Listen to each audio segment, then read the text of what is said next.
Hello, welcome to Thrive. Today we are looking at the theme from employee mindset to ownership mindset. Stewarding your business like an owner. An employee would ask, what do I need to do today? That employee does not usually take action until they ask the question, what do I do today? An owner will ask, what needs to happen for this business to thrive? An employee manages tasks, an owner manages outcomes. You can be the legal owner of a business and still operate with a purely employee mindset. And that gap between ownership on paper and the ownership in your thinking is one of the most expensive gaps in entrepreneurship. Very important that you must think like an entrepreneur in your business. You must think like an owner in your business, not like an employee. When you have an employee who does not know how to take initiative until you give him a task to do or something, he doesn't know what to do by himself. He's not taking ownership. But a owner could also think like that, always waiting for someone to ask, what am I supposed to do next? He's supposed to take initiative and do what he's supposed to do when he's supposed to do it. God placed Adam in the garden to work it and keep it. He was not a hired hand. He was a steward with full ownership responsibility. That ownership mindset, that's one that says, this is my garden and I'm accountable for everything that happens in it, is what God designed you to carry in your business, just like He did with Adam. This is my business. It doesn't matter whether God is the actual owner, I am just the manager. I have to do it well. That is the mindset of a owner. So 3 lessons today. Number 1, the employee mindset, what it looks like and why it limits you. The employee mindset shows up as, I did my part. The rest is not my problem. It shows up as, no one told me to do that. It shows up as, I will wait for someone to give me direction before I act. Adam was not told exactly which trees to water, on which day he was given the garden and trusted with the full scope of his care. An employee mindset produces a business that cannot move without the owner making every decision and a leader who is always exhausted. He's not going to do anything. He's going to wait to be told to do it. That can be very frustrating. I don't know if you ever had a staff that you have to tell everything, that doesn't take initiative. You ask him to sweep, finishes sweeping, and then you notice a side. You didn't ask me to sweep that side. You told me to sweep this place. So he needs to be told that there is a place that is unclean and that he needs to clean. And that is his job as a cleaner. The Lord God took the man and put him in the Garden of Eden to work it and to care for it. Genesis chapter 2 verse 15.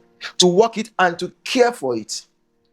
Number 2, the ownership mindset, what it actually means. Ownership thinking is not about ego or control. It is about accountability. The owner steward says, I am responsible for the outcome, not just the activity. It asks bigger questions, not just did we deliver on time, but did this project move us towards where we need to be in 3 years' time? Ownership mindset also means taking responsibility for the culture, the values, and the standards of the business, not delegating those things, embodying them. It's not everything you will delegate in your business. There are things you will have to do. There are things you need to monitor. There are things you need to get feedback on. You have to have an ownership mindset.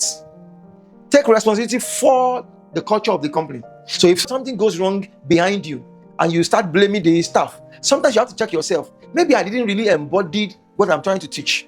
Maybe they don't even know that this is a culture of this company because I've not shown them an example. Maybe you need to start embodying the things that you are asking them to do.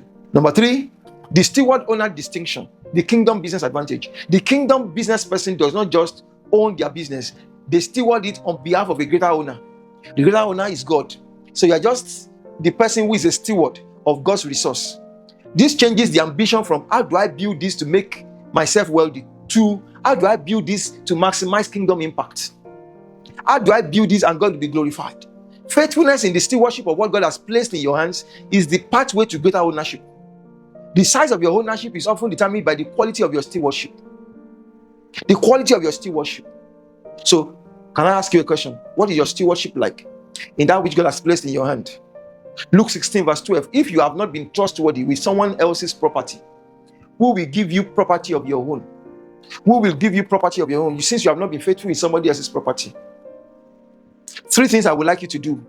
Number 1, audit one area where you are operating with an employee mindset in your own business. Where are you waiting for permission or managing tasks instead of outcomes? Name it, then own it fully. Let the blame be on you, not somebody else. Number 2, build a system that does not require you to be present for everything. If your business stops when you are out of the room, you are not yet an owner. You are not a owner because it has to be done only because you are there. If you are not there, they don't know what to do. You are not a owner. You have not built it well. You have not built a system around it. What would it take to change that?